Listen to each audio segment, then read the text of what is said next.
وَأَنذِرْ عَشِيرَتَكَ الْأَقْرَبِينَ، اٹھیے رشتہ دار کو جمع دعوت دیجئے۔ پھر جب اللہ نے یہ صورت نازل کی قُمْ فَأَنذِرْ وَرَبَّكَ فَكَبِّرْ، اٹھیے دعوت دیجئے۔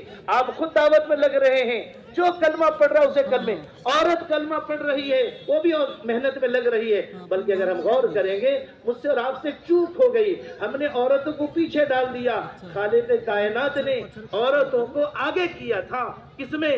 دعوت اللہ کی مبارک محنت میں، دین کے خاطر قربانیوں میں۔ آپ غور کرنا، ظہر کے بعد بھی بات ہوئی، آپ نے غور کیا ہوگا، آپ علیہ السلام کو اللہ نے نبی بنایا، جو آیتیں نازل ہوئی آپ نے آئے آپ کے گھر میں جیسے بتائے کارگزاری سناتے ہی ہم سب کی ماں خدیجۃ الکبریٰ رضی اللہ عنہا کلمہ پڑھ لی۔ علماء نے لکھا ہے کلمہ پڑھتے ہی محنت کے میدان میں اپنے مستورات کے انداز سے محنت میں اتری۔ عمر ابن خطاب رضی اللہ عنہ کی بہن وہ اسلام میں داخل ہوئی۔ اب یہ آپ دیکھیے ابو بکر رضی اللہ عنہ وہ بعد میں اسلام لائے ہیں، سب سے پہلے میرے رب نے اسلام میں کس کو داخل کیا؟ بتاؤ کس کو کیا؟ تاکہ سمجھ میں آئے مستورات کا کام کس کو داخل کیا؟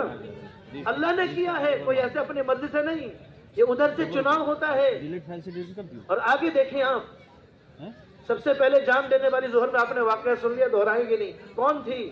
پوری تاریخ پڑھ لیں گے۔ سب سے پہلے مردوں نے جان نہیں دیا، راہ دعوت میں ابو جہل ملعون نے دھمکی دی، انہوں نے قوت کے ساتھ، بعض روایت میں ہے قوت سے دعوت دی، اشہد ان لا الہ الا اللہ واشہد ان محمد۔ یہ ہم لوگ اس کو کلمہ شہادت کہتے ہیں، یہ کلمہ شہادت نہیں ہے، گواہی ہے، دعوت ہے کہ جہاں تین کہا جا رہا ہے فلاں سے بھی ہوگا فلاں سے بھی ہوگا، یہ قوت سے کہہ رہے ہیں لا الہ الا اللہ، کسی سے کچھ نہیں، کسی کا کچھ نہیں، کسی میں کچھ نہیں، سب کچھ ایک اکیلے اللہ کے ہاتھ میں ہے۔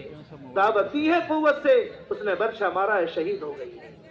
تو سب سے پہلے میرے رب نے اس محنت میں کس کو آگے کیا؟ بولو اللہ والو، کس کو کیا؟ آج دین پیچھے کیوں ہے؟ ایک بنیادی راز ہے۔ ایک تو دعوت چھوٹ گئی ہے، اعمال کسی درجے ہو رہے ہیں، لیکن آپس میں بیٹھ کر اللہ کا تذکرہ، آخرت کا تذکرہ، نبیوں کے قربانیوں کا تذکرہ، محمد رسول اللہ وسلم کے سنتوں کا تذکرہ، یہ چرچے اسے دعوت کہا گیا۔ یہ ہمارے درمیان سے انفرادی اجتماعی طور پر نکل گئے، دعوت نکلی، وہ تو نکلی تھی، پھر مستورات کے درمیان سے بھی بات نکل گئی، مرد تھوڑا بہت، مستورات تو بالکل نہیں۔ حالانکہ میرے رب نے عورتوں کو آگے کرایا تھا، کیوں آگے کرایا تھا؟ عورت بنی خاندان بنے گا، مرد بنا فرد بنا۔ آپ پیچھے غور کریں گے، اس امت کو جب بھی بڑے بڑے خیر ملے ہیں اس کے پیچھے مستورات کا ہاتھ ہے، دھیان دینا، 10 تک بات ہوگی، تھوڑا دیر دھیان سے۔ جب جب اس امت کو خیر ملا ہے اس کے پیچھے عورت ہے، اس کے پیچھے کون ہے؟ عورت کا ہاتھ ہے۔ حضرت ابراہیم علیہ السلام، ماں ہاجرہ، اسماعیل علیہ السلام، اللہ نے ان سے قربانی لی اور اللہ نے زمزم کا چشمہ جاری کرایا۔ اس زمزم کے چشمے کے جاری ہونے کے پیچھے کس کی قربانی ہے؟ ماں ہاجرہ۔ وہ کلیجے میں پتھر رکھ کر شوہر کو بھیج رہی ہے، چھوٹے بچے کو کلیجے میں پتھر رکھ کر اللہ کے بھروسے رک رہی ہیں۔ فَإِذًا فَاللَّهُ لَا يُضَيِّعُنَا، پوچھ رہی ہیں یا ابراہیم اللہ امرک بہذا، اے ابراہیم علیہ السلام کہ اللہ حکم دیے ہیں، موت کے منہ میں چھوڑ کے جا رہے ہیں، 1 بار 2 بار 3 بار، تو انہوں نے کیا کہا؟ ابراہیم علیہ السلام نے فاؤ ماں براسی، سر سے اشارہ کیا، انہوں نے کہا اذن اللہ لا یضیعنا، اچھا وہ اللہ جو زمین آسمان کو بنا کے تھکا نہیں، سارا نظام چلا رہا ہے اس کے حکم سے، پھر وہ رب ہمیں ضائع نہیں کرے گا، میں اس پر بھروسہ کرتی ہوں، وہ اپنے قدرت سے کاموں کو بنائے گا۔ جب بھروسہ کر کے رہی ہیں، قربانی دی ہے، اللہ نے زمزم کا چشمہ جاری کرایا۔ اس کے پیچھے کس کی قربانی ہے؟ ماں ہاجرہ کی۔ آپ پیچھے آئیں، اس امت کو اللہ نے تیمم دیا ہے، اس امت کو اللہ نے تیمم دیا، اس کے پیچھے کس کی قربانی ہے؟ ماں عائشہ رضی اللہ عنہا غزوہ بنو مستلق کے اندر جو گئی تھی، جس پر آپ کا وہ الزام سارا واقعہ ہے، اسی میں اللہ تعالیٰ نے تیمم کی آیت نازل فرمائی۔ تو تیمم کے پیچھے کس کی قربانی ہے؟ اما عائشہ رضی اللہ عنہا۔ آگے سنو، جب صلح حدیبیہ کے اندر آپ علیہ السلام صحابہ کو لے کر گئے، دشمنوں نے روک دیا، عمرہ کرنے نہیں دیا، اب احرام تو باندھ لیے تھے، اب حلق کر کے اتارنا پڑے گا۔ صحابہ بالکل محبت میں پیارے حبیب صلی اللہ علیہ وسلم کہہ رہے ہیں، لیکن صحابہ بالکل جنون کی کیفیت سمجھ نہیں سکے۔ آپ گئے، مشورہ کیے ام سلمہ رضی اللہ عنہ سے کہ کیا کروں، کیا ایسا نہیں ہو سکتا کہ آپ کے صحابہ آپ کی بات نہ مانیں؟ وہ ذرا سا محبت میں ہوش نہیں ہے، آپ ان کے درمیان میں بیٹھ کر اپنا سر کے بال نکالنا شروع کر دیجئے۔ آپ بیٹھ کر شروع کیے، صحابہ بالکل ٹوٹ پڑے اور سب جو ہے بال بنانا ایسا شروع کیے کہ سروں سے خون بھی آنا شروع ہوا۔ تو امت کو اتنی بڑی تنگی سے نکالنے کے لیے اللہ نے کس کو استعمال کیا؟ ام سلمہ رضی اللہ عنہا۔ بہت واقعات ہیں، یہ میرے رب کے علم کامل سے ہے۔ میرے رب نے ایسا کیوں کیا کہ عورت بنے گی تو خاندان بنے گا، مرد بنا تو فرد بنا۔ بزرگوں دوستو، باطل جانتا ہے، قرآن حدیث نے بہت ریسرچ کیا ہے، اس لیے اس نے ہر جگہ عورتوں کو بیٹھا دیا۔ ہم عورتوں کو گھر کی باندھی پوئلی بنا کے رکھ دیے، اور وہ عورتوں کو کہاں لے کے ایسا لے کے بیٹھا دیا، ایمان کا بچانا مشکل ہو گیا۔ اس کے لیے بزرگوں دوستو، میں اور آپ اس مجلس میں توبہ کریں۔ اللہ نے ایک حکم دیا ہے، مردوں کے ذمہ بھی ہوتے نہیں، عورتوں کے ذمہ بھی ہوتے نہیں۔ فرق یہ ہے کہ ہم تو آزادانہ مطلب باہر نکل کے محنت کریں گے، وہ چار دیواری میں شریعت مطہرہ کے پابندی کے ساتھ جو اعمال دعوت جو قرآن اور حدیث سیرت سے بیان کیے جا رہے ہیں، گھر کی تعلیم ہے جس کو قرآن نے قوت کے ساتھ کہا، وَاذْكُرْنَ مَا يُتْلَىٰ، ظہر میں مولانا نے اشارہ بھی کیا، گھر کی تعلیم ہے، ہفتہ واری تعلیم ہے۔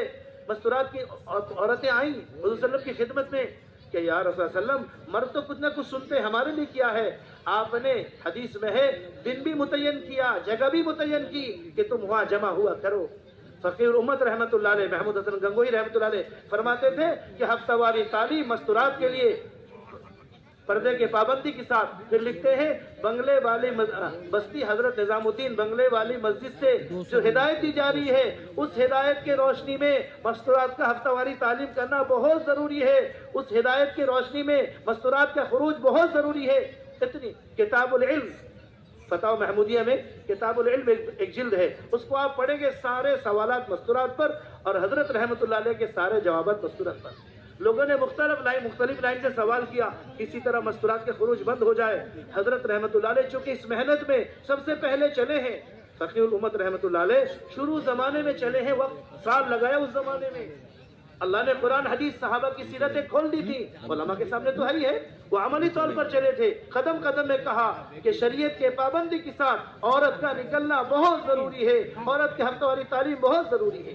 ایک بات عرض کی گئی، اللہ نے ایک محنت کی تھی، اس محنت کے چھوٹنے سے ہمارے اندر سے ماننے کی طاقت ختم ہو گئی۔ اس کے لیے بزرگوں دوستو، اللہ تعالیٰ نے مجھے اور آپ کو اپنے فضل سے ایک کام دیا جو مستورات کے بھی ذمہ لگایا اور مردوں کے۔ بلکہ ایک جگہ عجیب بات ہے، عبادات کا جہاں تذکرہ کیا، دھیان سے سننا، وہاں اللہ نے عورت کو مرد کے تابع بنا دیا۔ اقیم الصلاۃ، اس صیغہ خطاب کا مردوں کے لیے ہے، لیکن عورت اس میں شامل ہے۔ لیکن عجیب بات، جہاں محنت کے لائن کا اللہ نے باب الدعوت ہے، محنت کے لائن کو اللہ نے بیان کیا، وہاں مرد اور عورت دونوں کو برابر کا ذکر کیا۔ 10ویں پارے میں ایک جگہ منافقین مرد عورت کا ذکر، دوسرے رکوع میں مومنین عورت اور مرد کا ذکر اللہ نے اس طرح کیا، والمؤمنون والمؤمنات بعضهم اولیاء بعض یأمرون بالمعروف وینہون عن المنکر ویقیمون الصلاۃ۔ بعض مفسرین نے لکھا ہے اللہ نے اقامت صلاۃ کو بعد میں ذکر کیا، یؤتوا الزکاۃ کو بعد میں ذکر کیا، یأمرون بالمعروف وینہون عن المنکر پہلے ذکر کیا۔ فرماتے ہیں کیوں کہ اللہ نے محنت کو اس لیے ذکر کیا کہ جب محنت ہوگی تو امت کے اندر اللہ کے حکموں کو قائم کرنے کی طاقت پیدا ہوگی۔ بزرگ دوستو،